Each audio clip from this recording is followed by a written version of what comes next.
2002 में गुजरात में मुस्लिम और हिंदू चरमपंथियों के बीच सांप्रदायिक दंगे भड़क उठते हैं।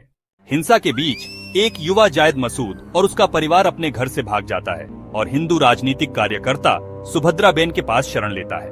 वह उन्हें आश्रय देती है और उनकी सुरक्षा का जिम्मा अपने भतीजे मुन्ना को सौंपती है। हालांकि मुसलमानों के प्रति गहरी दुश्मनी रखने वाला मुन्ना चरमपंथी नेता बलराज को शरणार्थियों की सूचना देता है। जल्द ही बलराज दंगाइयों के एक बड़े समूह के साथ आता है जो उन्हें मारने के इरादे से आता है। जायद के पिता मसूद ने जायद और उसके छोटे भाई जहीर को एक छोटे से डिब्बे में छिपा दिया। उसके बाद बलराज के लोगों ने मसूद को मार दिया। इस नरसंहार में कई लोगों की जान चली जाती है, जिसमें सुभद्राबेन भी शामिल है, जिसे बलराज ने अपने समुदाय के साथ विश्वासघात करने के कारण मार डाला। हालांकि जायद मसूद भागने में सफल हो जाता है, लेकिन उसे पता चलता है कि जहीर की हत्या हिंसा के दौरान की गई थी। तबाह होकर वह भाग जाता है, लेकिन एक चरमपंथी समूह के हाथों में पड़ जाता है जो बच्चों को आतंकवाद के लिए कट्टरपंथी बनाता है। उसे प्रशिक्षण के लिए पाकिस्तान ले जाया जाता है, लेकिन रास्ते में कुरैशी अब्राहम द्वारा उसे बचा लिया जाता है। नेता कुरैशी अब्राहम जायद को अपने संरक्षण में लेता है और बदला लेने में उसकी मदद करने की कसम खाता है। वर्तमान समय में केरल के मुख्यमंत्री के रूप में अपने कार्यकाल के 6 साल बाद जतिन रामदास खुद को मनी लॉन्ड्रिंग और वित्तीय घोटालों में शामिल होने के लिए कई खुफिया एजेंसियों की जांच रडार पर आते हैं।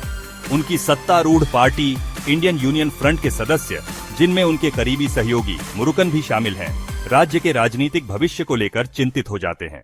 इसी उथल पुथल के बीच एक नई विपक्षी पार्टी अखंड शक्ति मोर्चा उत्तर भारत में प्रमुखता हासिल करती है और केरल में अपना प्रभाव बढ़ाना शुरू कर देती है। एक अप्रत्याशित कदम उठाते हुए जतिन ने एक रैली में आईयूएफ से अपने इस्तीफे की घोषणा की और एक नया गुट बनाया, आईयूएफ पीकायार, जिसका नाम उनके दिवंगत पिता पूर्व मुख्यमंत्री पीके रामदास के नाम पर रखा गया।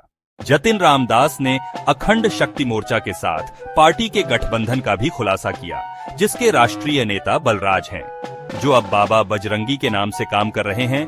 केरल के राजनीतिक परिदृश्य का फायदा उठाने के अवसर का लाभ उठाते हुए बजरंगी सार्वजनिक सेवा की आड़ में अपनी संपत्ति बढ़ाने की योजना बना रहा है। इस बीच गोवर्धन पीके रामदास के दत्तक पुत्र स्टीफन नेडम्पल्ली के बारे में जानकारी जुटा रहा है, जो जतिन रामदास के पदभार संभालने के बाद से राजनीति से दूर है। इसी समय यूनाइटेड किंगडम में MI6 अधिकारी बोरिस ओलिवर कुरैशी अब्राहम का पीछा कर रहा है। इसके साथ ही इंटरपोल एजेंट रॉबर्ट मैकार्थी अब कबुगा के लिए काम कर रहे और अब्राहम के पूर्व सहयोगी सर्गेई लियोनोव की सहायता से सेनेगल से गिनी तक ड्रग्स की तस्करी करने के लिए अफ्रीकी अपराध कार्टेल काबुगा के साथ गुप्त रूप से साजिश रच रहा है। हालांकि उनकी योजना कुरैशी अब्राहम द्वारा विफल कर दी जाती है। कुरैशी, जो ड्रग तस्करी का विरोध करता है, मैकार्थी और लियोनोव दोनों को खत्म करने के बाद अब्राहम कुरैशी इराक में कबुगा के साथ एक बैठक की व्यवस्था करता है। बोरिस ओलिवर अपने सहयोगी MI6 एजेंट मिशेल मेनुहिन को अब्राहम को ट्रैक करने के लिए नियुक्त करता है, जो उसकी योजनाबद्ध बैठक के बारे में विवरण उजागर करती है। उसके अनजाने में बोरिस गुप्त रूप से कुरैशी अब्राहम से जुड़ा हुआ है। इसी बीच भारत में गोवर्धन, जो स्टीफन की खोज कर रहा है, उसकी खोज उसे स्टीफन के दोस्त डैनियल रॉथर तक ले जाती है, मगर डैनियल रॉथर उसे नशीला पदार्थ खिलाकर न्यूयॉर्क शहर ले जाता है। वहाँ वह आखिरकार स्टीफन से मिलता है, जो अपनी दूसरी पहचान कुरैशी अब्राहम के नाम से रह रहा है। कुरैशी गोवर्धन को भरोसा दिलाता है कि वह अपना मिशन पूरा करने के बाद अंततः भारत लौट आएगा। इसके बाद वह कबुगा से मिलने के लिए इराक जाता है, जहां वह जायद मसूद की मदद से कबुगा सिंडिकेट को खत्म कर देता है। कुरैशी अब्राहम अपने दुश्मनों को धोखा देने के लिए अपनी मौत का नाटक करता है, जिसकी कहानी बाद में केरल के समाचार चैनल NPTV ने रिपोर्ट की। सबका मानना है कि वह मर चुका है और केरल का राजनीतिक परिदृश्य अनिश्चितता में है। इसी बीच जतिन की बड़ी बहन प्रियदर्शिनी नेडुम्पल्ली में एक विवादास्पद डेनिम के निर्माण का विरोध करती है।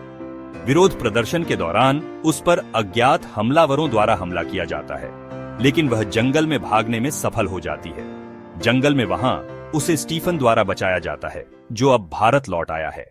वह उसे IUF के नए मुख्यमंत्री पद के उम्मीदवार के रूप में आगे आने के लिए मना लेता है।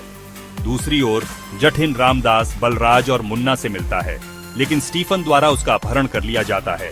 स्टीफन उसे तब तक बंधक बनाकर रखता है जब तक कि प्रिया झूठे मनी लॉन्ड्रिंग के आरोपों से मुक्त नहीं हो जाती।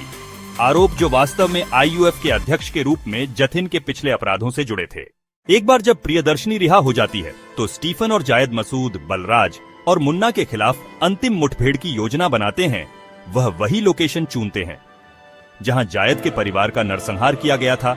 अंततः बलराज और मुन्ना को मार दिया गया और जायद मसूद का लंबे समय से प्रतीक्षित बदला पूरा हुआ।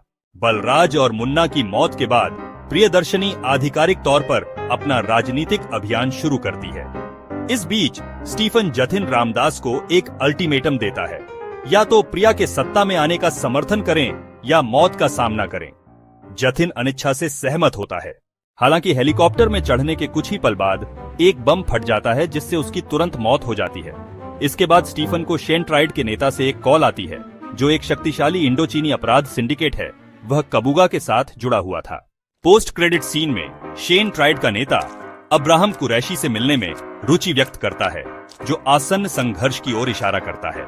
स्टीफन के अतीत को उजागर करने की कोशिश में वह जांच करना शुरू करता है कि स्टीफन कुरैशी अब्राहम कैसे बन गया, जिससे 1981 के बॉम्बे में स्टीफन की उम्र का पता चलता है।